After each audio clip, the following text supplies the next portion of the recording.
I thought I'd shoot a quick video talking about some of the details of putting this Xtrig preload adjuster on the shock of a KTM 690. So if you have a 690 or a 701 or the GasGas 700 and you're thinking about putting this on, this will give you some information. The first thing you're going to have to do, of course, is get the shock out. You can skip this part if you already know about all this, but if not, here's what's going to be involved. You're going to have to take some of the plastic off, obviously. You don't have to take the muffler off, but it's easier. The fuel tank, if you've never moved it up, it pivots on two of these fasteners, one on either side. And then it's held with a bolt on either side of this. And you just remove those two on either side, and the thing can flip up. You just put a ratchet strap on it and you can, crank it up like that. This one doesn't have a whole lot of fuel, but it's got a little bit of fuel. It's not like you have to empty it completely in order to do it. I will give you a tip that might save you some hassle. The first time I ever did this, I came in, I removed the bolt from this side, and when I came around to this side, the bolt just spun. It was not coming out. So here's what I thought had happened. This plastic tank has got these threaded anchors that are molded into this tank. Here's the two for the muffler. There are some on top. And what I thought was happening when this bolt over here was just spinning is I thought that these two bolts on either side, this one and this one, were probably going into anchors like these, and that the one on this side was spinning inside the plastic tank. This tube here, it's not actually two anchors, one on either side like these. It's a tube that goes all the way through, and this tube spins. But what I didn't realize until I got the thing finally out of there, and it was a big hassle. I ended up drilling the bolt out, and even then it was a hassle to finally get the thing out. What I realized when I was able to get it out and I pulled this tube out is that it actually has a hex broached into this tube about midway. So if you put a long Allen wrench or hex wrench in here long enough to get to the midway point and engage that hex, you can hold it from rotating while you remove the screw on this side. Had I known that, it would have slowed me down for about 1 minute. Rather than the hours it slowed me down. So that's a little tip that might save you some hassle. This is a 2023 bike, so I don't know when they started doing that and if they still do, but mine has that feature at least. So it turns out that's a 5mm hex broach. This is a 5mm wrench, and it's engaging that hex. So once you get the tank up out of the way, then of course the shock is sitting in here. There are only two bolts, one at the top that goes right in here. You access it here. And then one at the bottom here on this link right here. And you remove those two bolts and you can wiggle the shock out of there. One thing that you should know before you try to swing the tank up out of the way, these hoses are anchored several places. They're anchored here, here, and here with zip ties, these clips. So you'll need to release those, otherwise the thing's not gonna easily swing up out of the way. Okay, so I'm reenacting this. This actually has the Xtrig already on here. You may not be able to see it on the camera, but I'm going to disassemble this and show you basically what that process looks like. You got the shock out of the bike. You need to take the spring off to get the Xtrig on there, and that means you have to compress the spring because you've got to get these retainers out of here. And on the 690 at least, you're going to have to compress the spring. Some bikes you don't have to. You can release all of the preload and you'll be able to get the thing apart. But with this shock you can't. You do want to back the stock preload adjuster all the way down. You might have to use a spanner wrench to get the thing down while it's got the spring tension on it. You run it all the way down so you're relaxing preload and getting the spring, you know, as loose as you can. And then you compress the spring, pull this top part apart, get the spring off there, and then this part you can just screw it off of the shock and, you know, throw it in the trash. Presumably you'll never need it again, but I don't know. Or you can put it in your parts bin. Okay, so how do you compress the spring? Well, you know, look, man, you're going to read lots of opinions about this. There are people who use ratchet straps. They'll put a ratchet strap on either side or a single ratchet strap that's looped through. You know, I have an experience in my life with force being suddenly released when you didn't realize it was about to be suddenly released. And I saw that kill a guy one time at a plant. I worked at an Alcoa aluminum plant. I mean, this thing let go, and the kid was in the wrong place at the wrong time, and that was it. He was killed, 18 years old. Now, I had this fingertip cut off one time with a chisel. Same thing. It just all of a sudden that force released, and that chisel took the tip right off, and just like that. So I don't like when I see force being constrained. I want it to be constrained in a controlled way, and I don't trust ratchet straps not to slip, not to break, not to, you know, whatever. Plus, they're awkward to get in here. So for me, I want a spring compressor. I bought this Motion Pro spring compressor. You know, it's like I paid 130 bucks for it or something. If you pinched your finger on this thing, you could really damage your finger. I mean, at the very least, where you need to go get stitches. And you know, what's that cost? It costs a lot more than 130 bucks. Plus, then you got to banged up fingers for a couple weeks. So for me, this is a worthwhile expenditure. It's got 2 different styles of mounting, so it'll fit different shocks. It does work with the 690. The way it works is you've got these 2 metal plates. They're, you know, this one is fixed here. You loosen this bolt and it'll rotate in and out, so you can make the opening smaller or larger. And you put it on. I've already adjusted it, and you know, you've got this machined area on the top of the spring where it's been ground. It's ground flat. You want to be pushing on part of that ground section on either side of this collar. So I just line it up so that that's the case. Rotate this into position. Just put this is the pin that comes with the Motion Pro tool. And you put that through, put this clip in place. It's just, you know, one of those. And now the thing's on there. You want those 2 metal plates pushed in as far as you can get them, and then tighten them good so that they're, you know, they're not going to widen out and suddenly they're going to move or something. You want them good and tight. And then once you've done that, there's a thrust washer up here that makes this nut pretty easy to turn. You can kind of get it started, and then once you get it to that point, you're going to need a wrench. So it's 30 millimeters. So I'm going to put this wrench on here, and you just start cranking it down, and right away you'll start to see right here a gap opening up as it's pushing down the spring.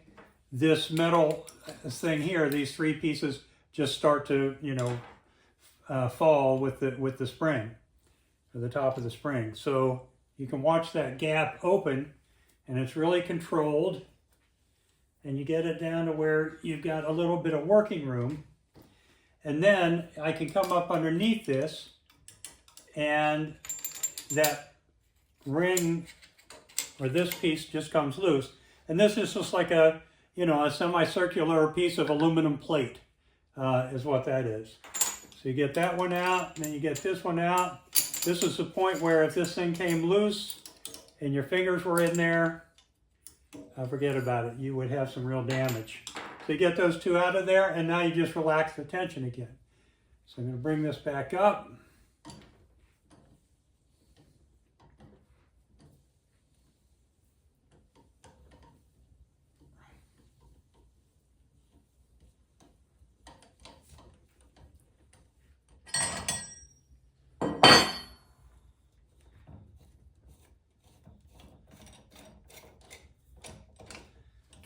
And And now we'll just pull the pin out. And the thing lifts off here. And now the shock just comes apart. That comes out. There's like a nylon spacer underneath the cup. And that's it. You lift the spring off of there. Okay, so now at that point, you would have this thing down on there. So you just screw that off. It just comes right off the top. And then you reverse that by screwing on the Xtrig. Now I'll show you a little bit about that. This one, there's two parts of the Xtrig. There's this black ring that locks, that's the locking ring, and then there's this part which is the actual machine that, you know, the screw that rotates the thing. What you're doing is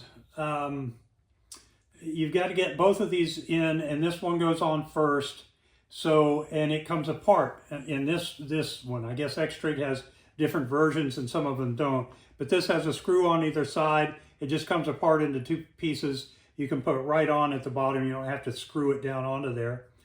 And then I took this pin out of the top. It's screwed in. You can see there's a bolt here. I think it's 4mm bolt. It's like I think it's 2.5mm wrench size. And just unscrew that. This pin comes out. And then this part, you just put it on and screw it down onto the shock. And you screw it down almost to the bottom. So the black ring, and so here's what you need to think about. This is the adjuster that you're going to adjust when the thing's on the bike. So you want this to be pointed somewhere where it's convenient to get to. You don't want it hidden where you can't get a wrench or a socket on it. And so you probably won't know until you get the shock on the bike exactly where you want this to be pointed. So I put this black ring on. I did not put it all the way at the bottom. The reason is because you can see the pin is here. I need this whole thing, both upper and bottom sections, pinned together. I need to be able to rotate that all the way around so that I can get, you know, this pointed wherever it's ultimately going to need to be pointed for best use. Okay, so that means that I had to leave, when this is rotated this way, you see this gap here between the bottom of the ring and the shock body. Well, you want to have some gap so that you can rotate it and, you know, have it be able to go all the way around, so you leave all your options open.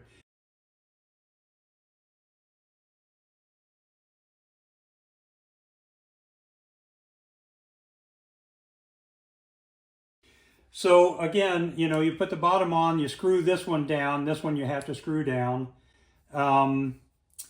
The Xtrig instructions show that you can put a wrench on here or even a socket with like a drill and use that to screw the thing up or down. I watched a video, Jeff Slavin's doing one of these, and he was saying, no, don't do that. That can cause a real problem. You can end up tearing this little O-ring that's in there or whatever. In any case, not a big deal. I mean, it's easy. I cleaned the threads. I actually put the shock in the kitchen sink and washed it because it was all covered with dirt. And, you know, the thing goes on there and you spin it on there. I mean, it takes a minute. And then put the pin back in, bolt it in so that it's in this area where it's captured. And I used Loctite on it. In fact, I chased the threads on the screw and the hole in the pin. I ran a tap into the hole and I ran the screw through a die to just get the old, because it had thread locking compound on it from Xtrig. So I want to get that old thread locking compound off there, put fresh Loctite on there, Loctite 242 I think, and put it on there and tighten it up. And then this ring is from the original shock. So, you know, it's not part of the Xtrig package. So you reuse this. I put some grease on there. That was Jeff Slavin's recommendation. Seems like a good idea to me. And now we're ready to just put the spring back on there. So here's the spring. We'll just drop it down on there. And we're ready to go ahead and compress the spring again and put our clips back in. So this is the, you know, the nylon washer and the aluminum cup. Put those on there. We'll put the compressor back on. And I want to have an eye towards the end of the spring I don't want it on where these come together, right? So let me move this out of the way. I don't want them like here. I want them rotated away from here, so I'll do it here and here. So I'll orient these like that. So the end of the spring is in the center of one of these, not on the join line. I've seen that recommended. I don't know really what the risk is there, if it's a very big risk or not. It's easy enough to do. In fact, I'll rotate the spring so I can see the end of the spring. It'll be dead in front of me, and that'll make it easy for me to get that orientation correct. Again, I want these two plates to be contacting the ground flat top of the spring on either side. So I just rotate it like that. That'll do it. Put the pin in here.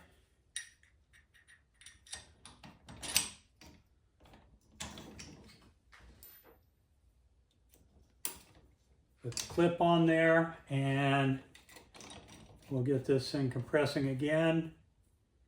You tighten this vise, and you can see again how easy and controlled the compression of this spring is. It helps that this cup is in there. That helps this thing not to slide off one side or the other. So basically I'm going to get this down compressed enough, like that, that'll probably do it. Okay, so the end of the spring is directly in front of me. So I don't want these discs like this. I want them like this. So the end of the spring will be in the center of one of these discs, not on the join line. So I've got the thing screwed in there enough that these should just drop in place.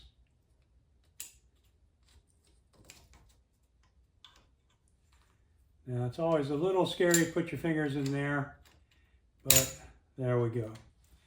Nothing to it, and then we're going to back this off, and that will complete the installation. Well, it'll complete the installation of the Xtrig on the shock. Of course, you still have to put everything back together on the bike. Okay, so that is done there.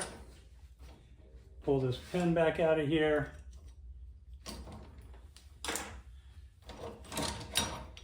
And there is the shock, complete and ready to go again. So we'll put this back in the bike and position this collar where it needs to be, and now we'll have the ability to easily adjust the preload whenever it's wanted.